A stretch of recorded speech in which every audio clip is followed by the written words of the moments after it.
Ever had a show you really liked from your childhood? You know, the kind you found yourself religiously catching when it aired every night while you were eating your dinner? Because before YouTube, you were either doomed to eating with family or watching whatever aired on TV at that exact hour. Well, I'll bet anything that whatever show you had in mind has either been run into the ground. Yes, I know The Simpsons apparently has some good episodes. I too watched that Super Eye Patch Wolf video. Or has just straight up been cancelled. Well, where am I getting with all this rambling nostalgia bait, you might be asking? Well, try and think of the things you started to watch in the early mid-2000s when YouTube was in its infancy. This was a brave new era of content creation, where people were coming out of the woodworks, literally creating their own homebrewed television channels. Now apply that, what I said about traditional television, to YouTube channels of the days of yore. Think Ray William Johnson, Machinima, Kasim G, or hell, the late Rooster Teeth. Yeah, sadly, and in some cases not so sadly, these channels have since died or been changed entirely.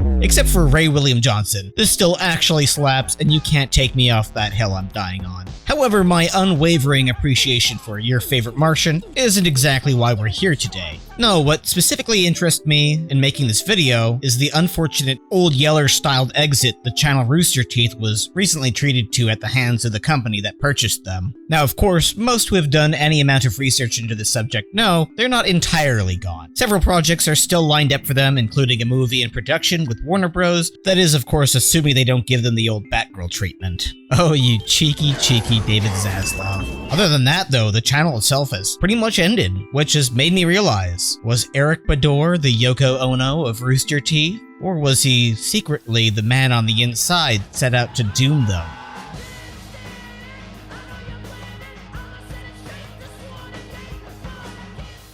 Either way, did Mega64 finally win the timeless battle they've waged for ages?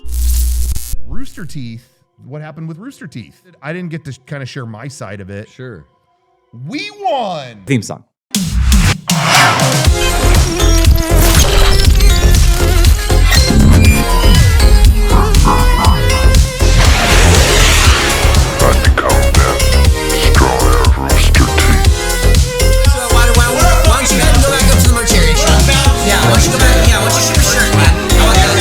I heard on the news that the Rooster Teeth office exploded, blew up, something like that a few months later. We never got the full story, and we never made good on our facts.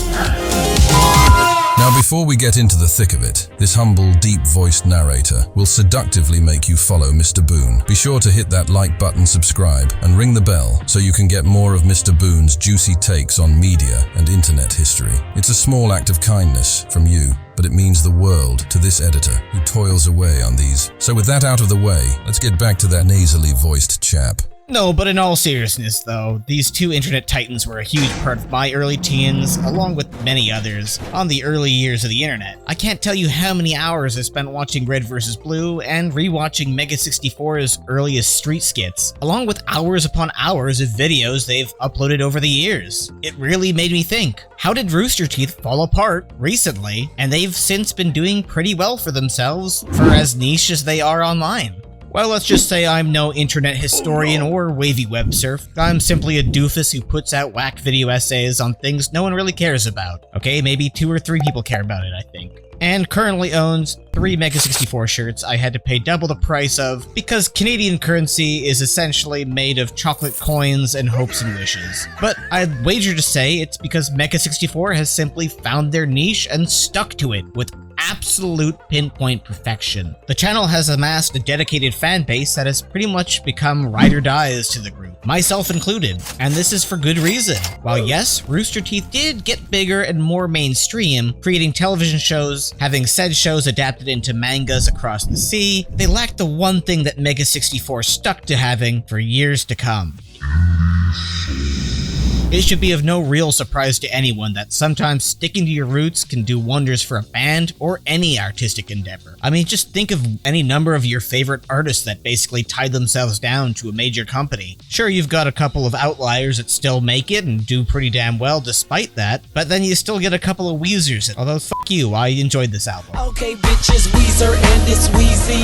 Upside down MTV. A good example of one of those outliers being Psychic Pebbles. He's since left YouTube to create the awesome series Smiling Friends for Adult Swim. He still is a part of Only Plays, mind you, part of their roster of gremlins from time to time, as if nothing has really ever changed. Countless people still absolutely adore his output anywhere he goes. Mind you, he did still ditch his animation channel, but that sadly largely had to do with the changes on YouTube that created massive issues for animators to monetize classics like this. Get out of my car now! Even then, anytime he shows up on a small podcast or any episode of Only Plays in their thumbnails, there's always going to be a massive comment saying, "That's Zach in the thumbnail getting me excited. Perhaps some foreshadowing. Who's the goblin in the thumbnail?" Of course, this could all just be a false equivalency, as Zach is kind of a very specific person on the internet, but it still goes to show. The dude knows his audience and refuses to come off as anything other than a humble big-nosed gremlin of an online man. In a very similar vein, Mega64 has stuck to creating genuinely impressive and hilarious videos on YouTube for years now, no matter what some have said. I feel like 2013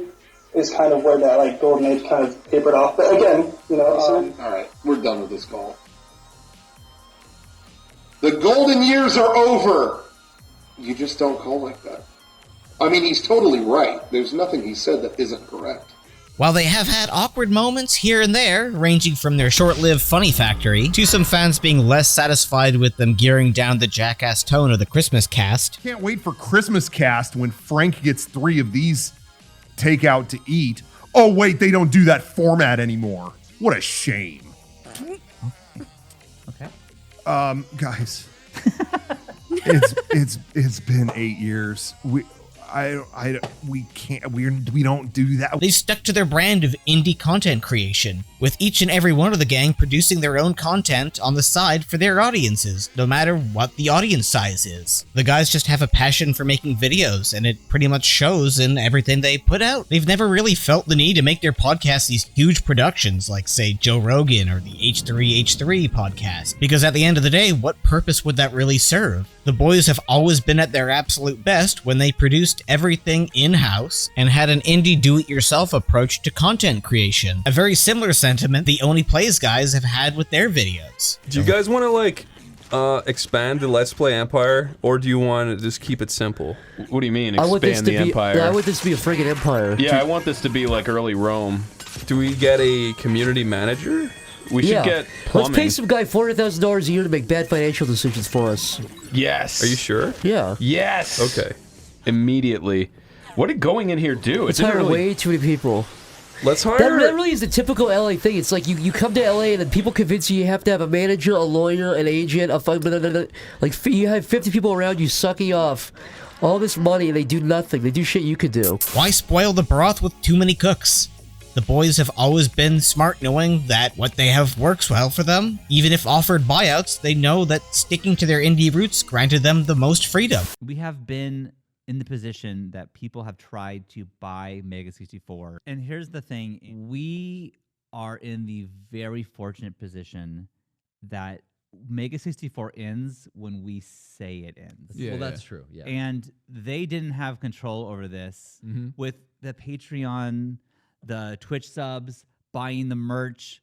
Like, all this shit truly makes it so we can be independent and do this. And while their team has, of course, increased and decreased from year to year, they've largely stayed the same chill group of people, which arguably has been one of their main draws, is their down-to-earth, chill vibe. Almost as if you could say they were friends of yours. Yes, I know that's kind of cringe to admit to and kind of parasocial, but hey, that's the world we live in these days. And while they did take in Johnny as a new editor, he still feels like just one of the boys. There's never been this weird aura of him being other than that. He's there professionally, but he's never felt like anything more than just one of the guys. And even after getting a new editor, at no specific point have they ever felt like they were prioritizing views and monetization over creating genuinely good content. They've always felt like less a company and more a group of friends. And that is a large part of their appeal. On top of their creative videos, the group has steadily released podcasts each week for years. I, along with tons of other fans, stuck around in the Mega64 community through these specifically. They always kept you excited for whatever big thing thing they were working on next, as they would often hint at the videos they were producing. And even then, it felt like you were just sitting in with the boys hanging out. It was a really chill atmosphere, which to me was incredibly reminiscent of the days I'd spent with my older cousins at family gatherings on Sundays. Coincidentally, falling on the same day their podcast aired, these gatherings with my family would be filled with much older cousins talking about video games, movies, and sometimes even watching TV shows as they aired, like Reboot and Dragon Ball. The commentary of those nights, much like the podcasts, were absolutely hilarious. And I can guarantee you, we had our own bug stunts and whatnot. And that brings me to the next major thing that kept the fans locked in with the boys. We would get various podcast events that brought out the peak of their creativity. No longer being held to just Christmas cast, we were now getting satirically run Mega64 conventions, and IDOSing to melting ice cream on 420. And my personal favorite, Hellfest, which I liked the best when they made their own haunted houses because it allowed for their creativity to really show. I digress. All these events really got their community invested in what Mega64 was doing and going to create next. And while they weren't massive budgeted events, that wasn't exactly the point. They were always something the fans looked forward to, especially in 2020 when all of us were pretty much stuck at home and couldn't really see anybody. So seeing these events really brought us to those things that we missed the most at the time. Be it screaming at Doc Ryan for winning for the 100th time, or speculating whether or not Donkey was going to return to Hellfest. We were always kept incredibly engaged. Mega64 hasn't just been a public darling though, but also a darling of various big YouTube channels, and they have made it absolutely no secret. Recently, everyone's favorite video essayists with aggressively long videos, H-Bomber Guy and Super Eye Patch Wolf, showed up on the podcast giving the group plenty of praise for their work. Hell, Super Eye Patch Wolf's videos have even made, on various occasions, spotlights to the group's best videos. That's also not counting Rocco's personal channel where he spoke to Defunctland, and the plethora of cameos that have been the staple of their videos for ages. Both new and old YouTube absolutely adore the group. The Mega64 boys have always been in the public eye in one way or another, and not just because of becoming grandfathered into YouTube's Hall of Fame because of having viral videos with cameos from Egoraptor, Hideo Kojima, or Gabe Newell. No, the boys, through pure grit and determination, stay moderately relevant by thinking up creative videos every other month that keep people satisfied with the drip feed of genuinely great content, ranging from the Evangelion series, Dragon Ball. These are just a couple of their biggest videos that's just barely scratching the surface of what makes them so endearing to their audience. If you actually think about it, it's genuinely impressive that in this day and age, the group has almost entirely evaded controversy. With other popular channels like Pro Jared, Jontron, and the like, it's actually like seeing a unicorn in the flesh. A gaming channel of lifelong friends that haven't fallen apart, or buckled under the strain of problematic actions made by one of them. The most I suppose you'll hear from fans is them theorizing Derek and Rocco falling out as friends, when that's simply untrue. And it's especially hard to believe that they've completely avoided controversy with the group's lack of a better word, unhinged Christmas casts. It's mind-boggling how they've managed to navigate over 20 years without any significant internal strife ending up on a drama channel. It truly speaks volumes about their dynamic as a gaming channel on YouTube and being a group of friends that the most controversial thing they've done is have the appearance of Sam Hyde's only slightly less psychotic buddy Charles on one of their streams. Even then, that was only on the PPS, a show which has a relatively niche audience. But actual references to Sam Hyde are mostly confined to Garrett's off-the-cuff remarks delivered in his trademark stream-of-consciousness style of just talking about anything in the moment because it's funny. Dude, next game days, I'm wearing my Sam Hyde tee. Oh, no. It's problematic, though. I don't have that shirt. No, Still, I have a lingering suspicion that Sam Hyde might be the evil Wario to Rocco's public, Kaufman-esque, bizarre characters. However, That's just a theory. A game theory.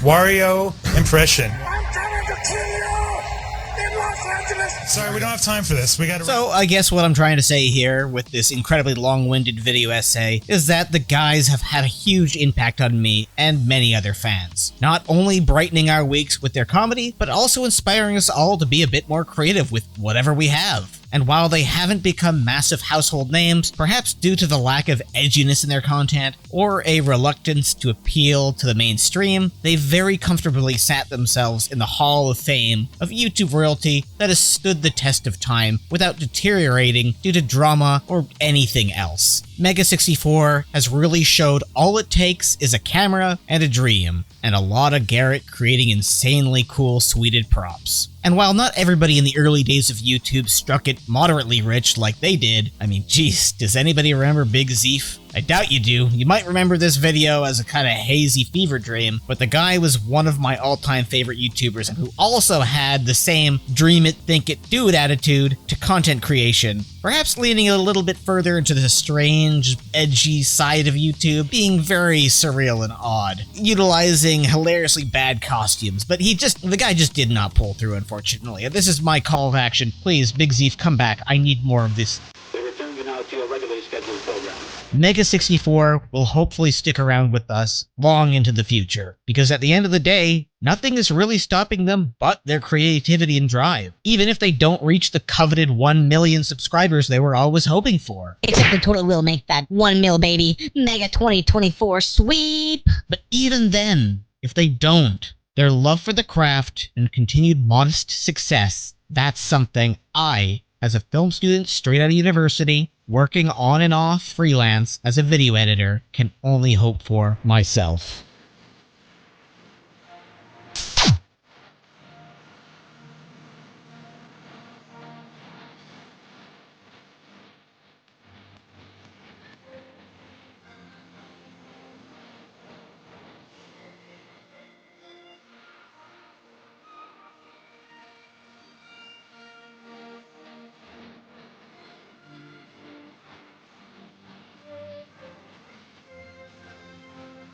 If we get too old to do this, I hope that we can be mentors and guides so that other people can carry on the torch for us. Because I want people to remember Mega64. We have matured, but I do think that we try really hard to maintain a youthful energy, you know, and try to stay in touch with the kids that we were when we started this.